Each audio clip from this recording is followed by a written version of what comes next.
Please stand for the Pledge of Allegiance, followed by a moment of silence. I pledge allegiance to the flag of the United States of America and to the republic for which it stands, one nation, under God, indivisible, with liberty and justice for all.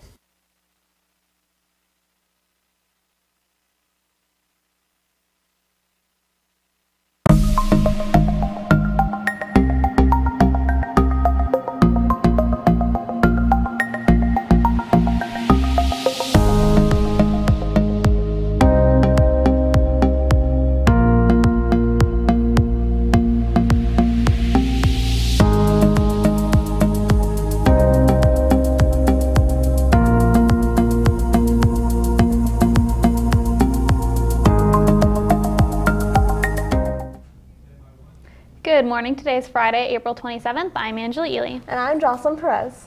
For the past 2 nights, Foothill's dance teams have been rewriting the stars with their final show of the year, The Greatest Show. The show was themed around the movie The Greatest Showman, and it opened with the first song from the soundtrack, The Greatest Show. After that number, the ringleader asked the crowd to cheer loudly if they saw anything they liked, and they sure did.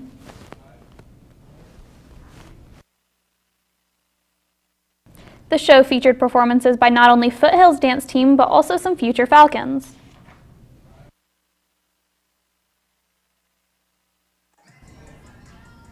The future Falcons had a little bit of competition though. Some of the dance team's newest male members made their first appearance. The 4 boys danced to God's Plan by Drake and definitely seemed to be a crowd favorite. But ultimately, it was the seniors who stole the show.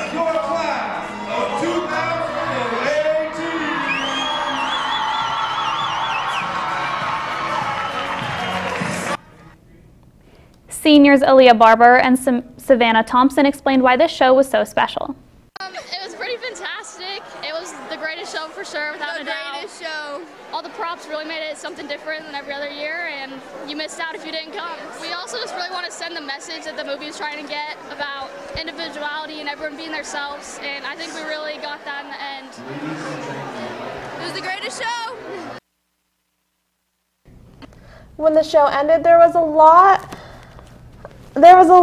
of tears, not only from the seniors, but from their teammates in the crowd.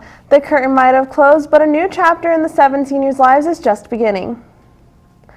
From the theater to the field, the run you've heard all about for weeks is finally here. Foothill's 5K run, Run the Hill, is tomorrow. Reporters Logan Winter and Christian Lutzka tell us more. Foothill's 5K run was created to help bring more school spirit around campus, along with helping raise money for events in the future. So far, the run has had a lot of hype for not being a normal event around campus.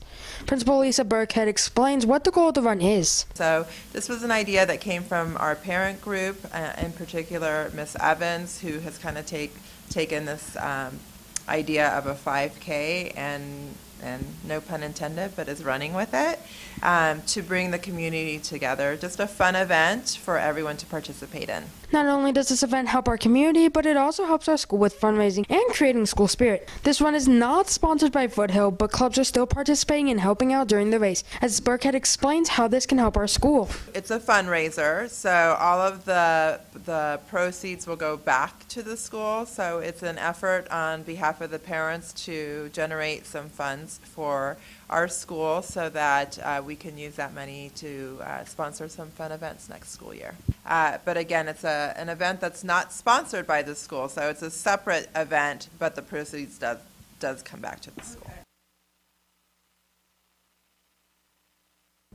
The run starts tomorrow at 9 a.m. If you haven't signed up just yet, you can sign up at 7 a.m. at the run, or you can go to FSTNEWS.com and type Run the Hill into the search bar. The school has been looking a little brighter lately. As part of Project One Hill, some groups on campus have adopted a planter in the courtyard. Sophomore Anaya Clark adopted a planter with some other choir members. She explains why adopting a planter has been a good experience. I think it's nice that we all get to kind of contribute to making our school more green, and that collectively all of our planters are really coming together, and our school's looking pretty great. Choir aren't the only ones on campus who have adopted planters. Both baseball and softball have adopted planters and posted a couple pictures on Twitter. In the past, Foothill's horticulture class took care of the planters, but since the class ended, they've been pretty empty. Hopefully we'll see a lot more planters filled before the school year ends. The countdown to summer is on, but Student Council is making it feel a little shorter. The last Spirit Week of the year starts off with Sandal Day on Monday, Beachwear Day on Tuesday, Hawaiian Luau Day on Wednesday, so grab your leis and get ready to limbo. Thursday is Lifeguard on Duty Day, and Friday is, of course, Falcon Friday. So be sure to wear your Falcon gear and show that Falcon pride. Although this is the last Spirit Week of the year, it isn't a school-wide assembly. The assembly is for seniors only. Speaking of countdowns, the countdown to graduation is on. Yesterday there was a graduation meeting. If you missed any of the information at the meeting or need to brush up on the information, we also have a link that will take you to the PowerPoint. Just visit FSTNews.com and search graduation. Also, if you'd like to be in the senior assembly next week, then here's your chance. Seniors, if you send a picture of you when you were little, a current picture, and your name, you can be in the senior slideshow. All pictures can be emailed to Student Council President Macy Hendricks by going to FSTNews.com and searching up Senior Slideshow. Now on over to sports reporter Jana Downing with FST News Sports. Good morning, Jana. Good morning. Joining us live in the field this morning is FST News sports reporter Evan Calverley. Good morning, Evan. Good morning, Jana. There are many sports on the Hill during the spring season like track, baseball, swim, and softball. We checked up on softball and wanted to see how they were doing and what comes next after the regular season is over. Foothill High School's softball team is scoring runs, making outs, and working hard. As of right now, they have 10 wins and 6 losses. The second half of the season could play out in many different ways, so we talked to the head coach, Thomas Mays, about how he thinks the rest of the season will play out and what the team needs to work on for the regional tournament.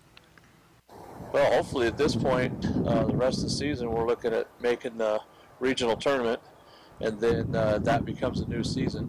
So hopefully we get all the bugs out, all the errors out of the way, get the E-Monster gone, knocked out of here, and we'll have to finish first in regionals to make it to the state tournament. So we've got to bump off 4 teams that are ahead of us right now. Getting all the errors out of the way and getting hits is the key to winning. Their batting average with the latest game against Coronado was .330. We talked to Skylar Glod about how they think the season is going and what they plan to do at regionals and possibly make state. Oh, honestly, I think it's like the best season we've had so far because like our chemistry has never been this good before, and finally it's like where it needs to be. And so we've been working together. It's all been like a team effort this whole season. So, like, I think we can make it to state, and not only that, maybe even win it, as long as we, like, keep doing what we've been doing all season. The last time our girls went to state was in 2015, and they ended up in 3rd place. To make sure we go even further this year, go support your Falcons and cheer them on as they keep going into the season. I'm Evan Calverley. Back to you, Jana. Thanks, Evan. And speaking of softball, they have a game yesterday against Rancho High School, and they won 2-1. They have a game today against Sharon Memorial. Varsity is home and JV is away, both starting at 3:30. We were to boys baseball. They also have a game against Rancho High School, and they lost 5-4. They also have a game today against Sharon Memorial. Varsity is home and JV is away, both starting at 3:30. From the field of the net, men's volleyball is making their way to Green Valley. B team and JV both start at 5, and varsity finishes off at 6.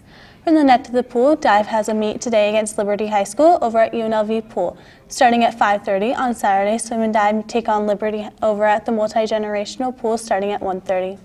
That's all the sports I have for you today. Now back over to Jocelyn and Angela.